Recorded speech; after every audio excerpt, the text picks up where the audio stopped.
Hello, this is Michael Paul with the New Orleans Scottish Rite College. I wanted to do a video today that was originally designed to be an in-person lecture for a research lodge. Unfortunately, I was uninvited just a few weeks before the lecture date due to reported concerns that the subject may be inappropriate for Masons in some jurisdictions and could possibly result in disciplinary problems for any who even listened to this lecture.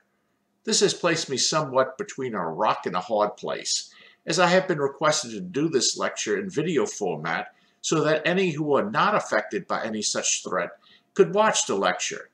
Because I know full well that there's nothing in this lecture that can in any way be reasonably evaluated or deemed inappropriate for any Mason or in any public setting, and because the ones who uninvited me had not even read the lecture, I decided to go ahead with this recording. But out of an abundance of caution, I advise you that if your jurisdiction has any rules, regulations, edicts, or issues with a historical account of the craft degrees of the ancient and accepted Scottish Rite, then stop this video now. I do not want to be responsible for anyone getting into any trouble. With that, we will continue. It's often said that Freemasonry is a beautiful system of morality, veiled in allegory and illustrated by symbols. We read in Masonic books and hear in Masonic lectures that the primary goal of Freemasonry is to take good men and make them better. But how do we do that? We teach them. We educate our members by use of our ancient teaching methods to improve ourselves, chip away at imperfections, and make us better human beings, better members of society, and consequently happier. Albert Mackey is quoted as writing, "The ultimate success of Masonry depends on the intelligence of us disciples." I find that a very interesting quote, as he seems to qualify the actual success of Freemasonry as well as the intelligence of its members. Mackey is not telling us that Masonry is successful because of the intelligence of its members. He is telling us that Masonry will be successful if it has intelligent members. Our lodges will have intelligent members if the lodge provides Masonic education. Our members will be educated and intelligent in Masonry if they take advantage of the education that is offered. If our members do not take advantage of the educational opportunities, or if the lodges provide nothing other than a hot meal and a reading of the minutes, then the ultimate success that Brother Mackey spoke of will not take place. One area of Masonic education that I would like to speak of today has to do with the nature of Masonic rites. I find today that many in the U.S. confuse or have but limited understanding of the actual differences between a Masonic rite and an appended body. They are different things. In the U.S., many to most consider an appended body as pretty much anything other than a craft lodge. Over and over, I read in U.S. Masonic publications and hear in lectures that the York Rite and the Scottish Rite are appendant bodies. When questioned as to why these two rites are considered appendant, I'm normally either given a blank stare or told that this is the way it has always been considered.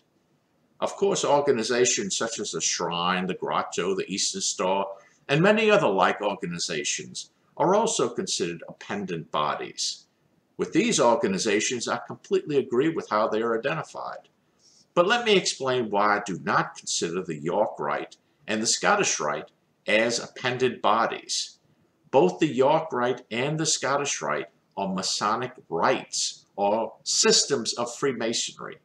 A rite or a system of Freemasonry is a collection of unique rituals beginning in the entered apprentice degree and concluding in whatever is their final degree. The Scottish Rite and the York Rite are both considered rites because they both begin in their own entered apprentice degree. The Shrine, Grotto, Eastern Star, and other like bodies do not begin their actual first degree or ceremony in the entered apprentice degree. As a prerequisite, many of these organizations require membership in a craft lodge, meaning having obtained the Master Mason degree. And I believe that here is the source of a long-held confusion. Let me explain. Masonic ritual is the script that is used to confer degrees, open lodges, and is the words to our catechism.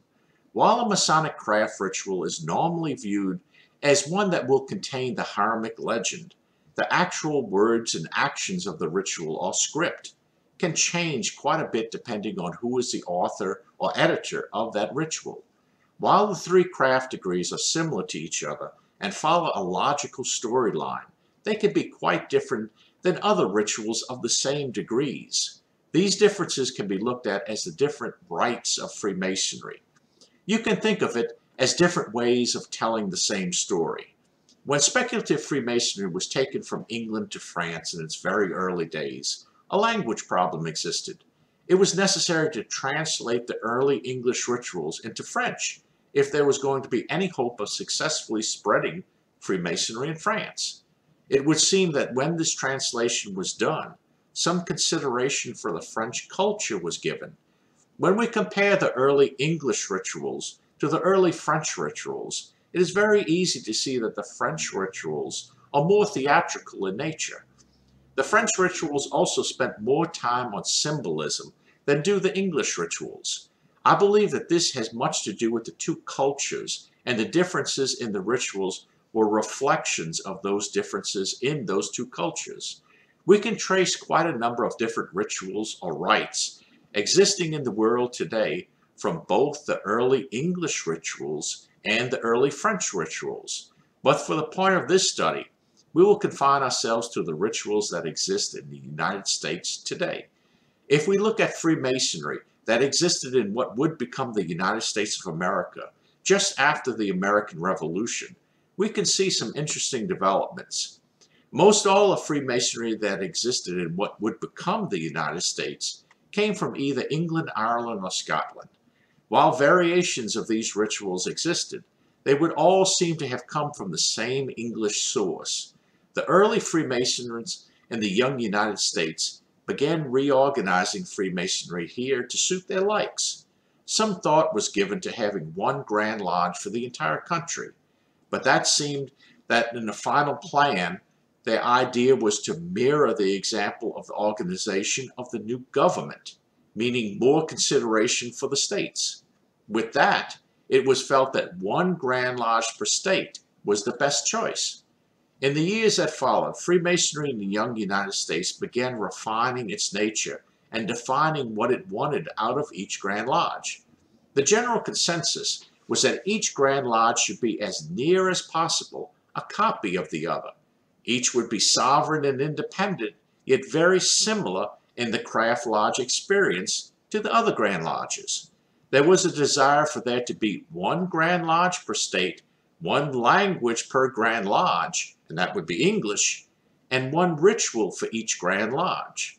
When we try to understand why they wanted the early Grand Lodges set up this way, we cannot look to any ancient charges for answers. The only answer that is logical for why they wanted the U.S. Grand Lodges so similar to each other is because, well, that's what they wanted, period. So with this one Grand Lodge, one language, and one ritual concept, the various Grand Lodges began to organize and refine themselves. Representatives of the various Grand Lodges would meet regularly to discuss the progress of Masonry in the U.S. But there was a problem for them in one area, and that area was South Carolina. To understand the situation in South Carolina, we'll need to take a quick look at England. Without getting into a lengthy history of Freemasonry in England, two groups having different Masonic philosophies developed in England prior to 1800. One styled themselves as the Ancients, and the other the Moderns.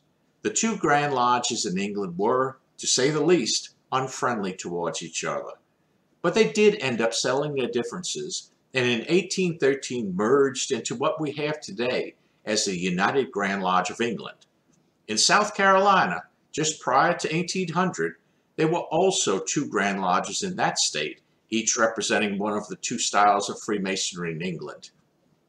Both of them were considered perfectly regular, but the problem remained that the collective desire of the U.S. Grand Lodges was that there be one Grand Lodge per state. Pressure began being placed on South Carolina for these two Grand Lodges to merge. The problem was they didn't like each other and found each other's Masonic philosophy wholly unacceptable. They simply did not want to merge. In 1801, a new development and a new problem came with the creation of a third Masonic body in South Carolina. This body did not trace itself back to the English style of Freemasonry, but to the French style. Throughout the Caribbean islands, a French style of Masonry called the Order of the Royal Secret, but more commonly known as the Rite of Perfection, had gained significant popularity. This was a 25-degree system of French-style Masonry that was very unique and quite different than English style of Freemasonry. The problem was it was poorly organized and lacked any central leadership. A number of Masons who had reached the highest degree in this French system met in Charleston, South Carolina to discuss the problems with this system. Their solution was to create a new system with a better organization. The result of this new creation is what we have today as the 33-degree ancient and accepted Scottish Rite. Keep in mind, this new 33-degree French-style system, like the old 25-degree system, was a complete system that included its own unique craft degrees.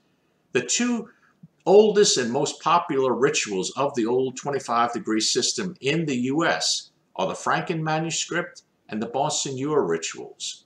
We'll talk a little more about them in a minute. So when this new 33-degree system was created in Charleston, its birth certificate claims to begin in the entered apprentice degree. But there was a clear problem. South Carolina was already under considerable pressure because they had two grand bodies controlling craft degrees. The U.S. Grand Lodge community wanted these two bodies to merge so that they would be one. The idea that a third body would be allowed in that state, which also controlled craft degrees, is unthinkable. While the early records of the Charleston Supreme Council, today known as the Southern Jurisdiction, do not exist, we can assume that there was strong objection to this new body controlling craft degrees. If the young Charleston Council ever did attempt to work in the craft degrees, it would have certainly been short-lived. But we have no information, one way or the other. All that we know from the records that exist is that at some point, the Supreme Council clearly confined its degrees from the 4th to the 33rd. Such was not the case, however, with the 2nd, 3rd, and 4th Supreme Councils to be created. Each of these did work in the complete 33 degrees of the ancient and accepted Scottish Rite, beginning in their own unique craft lodge ritual. The 2nd and 3rd Supreme Councils were located in the Caribbean islands, and the 4th was the Supreme Council of France. Finally, the two Grand Lodges in South Carolina did merge into one, and the Charleston Supreme Council did not work in the craft degrees. So all was well in the U.S. world of Freemasonry, at least for a time. New Orleans was founded by the French in 1718. The first documented evidence of a Masonic lodge in New Orleans was in 1752. The area was French in language and nature. Likewise, so was the Freemasonry. The Grand Lodge of Louisiana was created in 1812 by 5 French-speaking lodges. The Grand Lodge itself was French-speaking and organized much along the lines of many of the European Grand Lodges. Like so much of the early history of the Scottish Rite, great holes exist in the history of early Louisiana Masonry. Many aspects of early Masonry in Louisiana remain a mystery to this day. For example, in which ritual or rituals did these early 5 lodges work? Or even, in which ritual did the Grand Lodge itself originally work? We simply cannot answer with any certainty. This brings us back to what was mentioned earlier concerning the Franken manuscript and the Monseigneur rituals. These two documents are collections of rituals of the old Order of the Royal Secret, the 25-degree system from which the rituals of the 33-degree ancient and accepted Scottish Rite built upon. These two collections date from around the same time, but clear differences exist in them. I won't go into any technical differences in the rituals themselves, but I will mention 2 very clear and very obvious differences. For one, the Franken manuscript is written in English and the Monseigneur rituals in French. The second clear difference is that the Franken manuscripts begins with the 4th degree, and the Bonsignor rituals with the 1st degree, the Eminent Apprentice degree. It would seem that the Franken manuscript was written in English and began in the 4th degree out of an awareness of the preference of the U.S. Masons. The Bonsignor rituals were, however, worked in an area that was not bound to these customs. They were free to work in the French and the complete system. While we cannot be certain as to the actual ritual of the early Louisiana lodges or the Grand Lodge itself, we can make certain reasonable assumptions. The rituals would have to have been valid and accepted rituals to the Masons in the area. They would also have to have been available, and they would have to have been in the French language. The Bonsignor rituals fit the bill in each of these cases. While it is impossible to say with certainty, it is very possible that this ritual, or one very similar to it, was the Louisiana Masonic ritual at the time of the creation of the Grand Lodge of Louisiana. While there are many holes in our understanding of early Louisiana Masonry, there are bits and pieces of information that can help us with this puzzle. We know from discovered records that La Boniface Lodge No. 1 was created in New Orleans in 1807. It was created by 3 sovereign Grand Inspectors General under the jurisdiction of the Supreme Council of Kingston, Jamaica. This 1804 Supreme Council was the 3rd council to be created and was in full relations with the Charleston Supreme Council. In 1809, these same SGIGs created a Lodge of Perfection in New Orleans, and then, in 1811, a Grand Consistory. This 1811 Grand Consistory exists today as the Valley of New Orleans. This 1807 New Orleans Lodge was a craft lodge of the ancient and accepted Scottish Rite, and it is the first such lodge that we can reasonably verify. But while this lodge existed at the time of the creation of the Grand Lodge, it was not one of the 5 lodges to create the Grand Lodge for Louisiana. The records are silent as to why they did not participate. The lodge did, however, merge with the oldest of the 5 lodges that created the Grand Lodge, Perfect Union No. 1, and it happened not long after the creation of the Grand Lodge. Another bit of evidence that we can point to is the reaction to New Orleans Masonry by those Masons who came into New Orleans from other parts of the United States. The 1803 Louisiana Purchase brought an influx of American merchants and travelers to New Orleans, many of whom were Freemasons. But the Masonry they found in New Orleans was at first perplexing and then frustrating. By the early 1800s, Freemasonry in the United States was settling into the concept of one Grand Lodge, one language, English, and one ritual. That one ritual was hammered out and became the Preston Webb ritual, which is the foundation of most all U.S. craft lodge rituals. But this was not the case in New Orleans. In New Orleans, the traveling Masons not only found lodges working in different languages, but also different rituals. It was, to say the least, confusing for them. The English-speaking American Masons traveling to New Orleans wanted their Masonic experience in New Orleans to be the same as their Masonic experience in any other American city.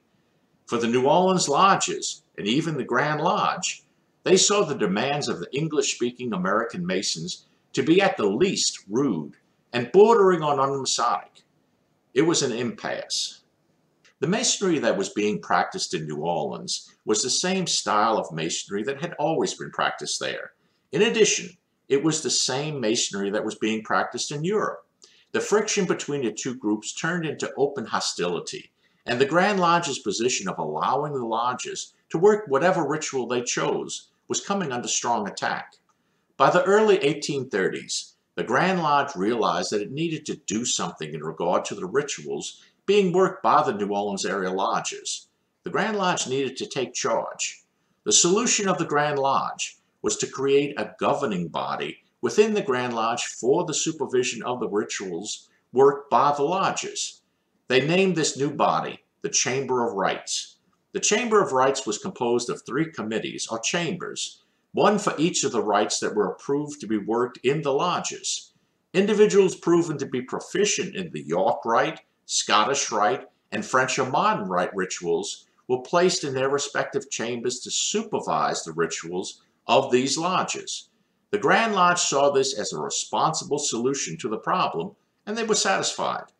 The English-speaking American Masons, however, were very dissatisfied. They saw this Chamber of Rites as only making the matter a lot worse. They were very clear in what they wanted, and that was one Grand Lodge, one language, English, and one ritual. They wanted the Scottish Rite and French Rite rituals purged from the Grand Lodge of Louisiana. The situation became so hostile that the Grand Lodge became fractured and split into groups. The mid-1840s saw a second Grand Lodge in New Orleans created along the lines of the wants and desires of the English-speaking American Masons.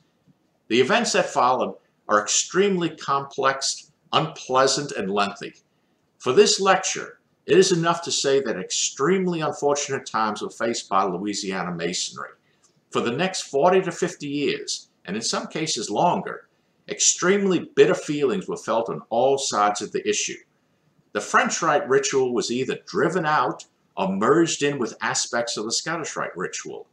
All non-English and non-York Rite craft lodges were confined to one district created in the New Orleans area, the 16th Masonic District.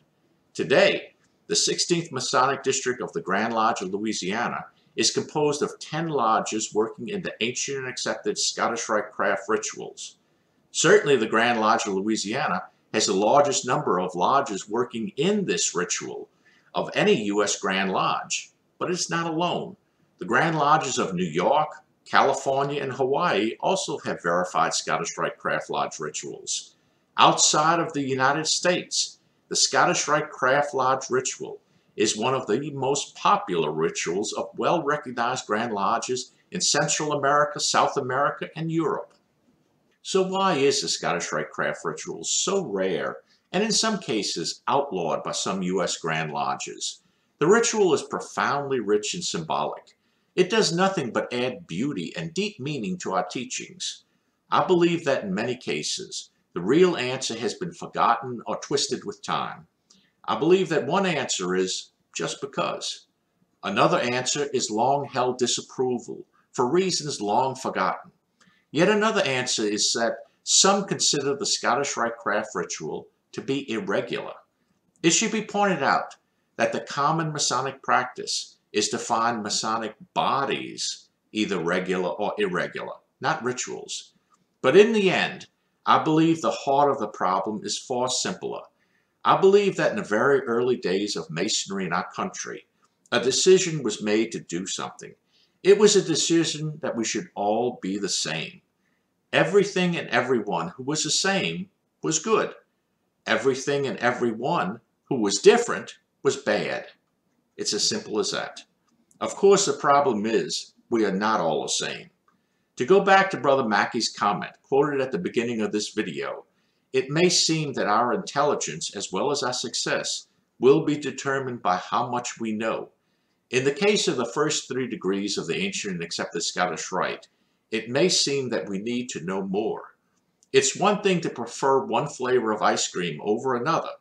It's quite another to perpetuate falsehoods of a flavor you have never even tried. Thank you for watching. I hope this video has been of some value. If you like the channel, please hit the like button and subscribe to us. See you next time.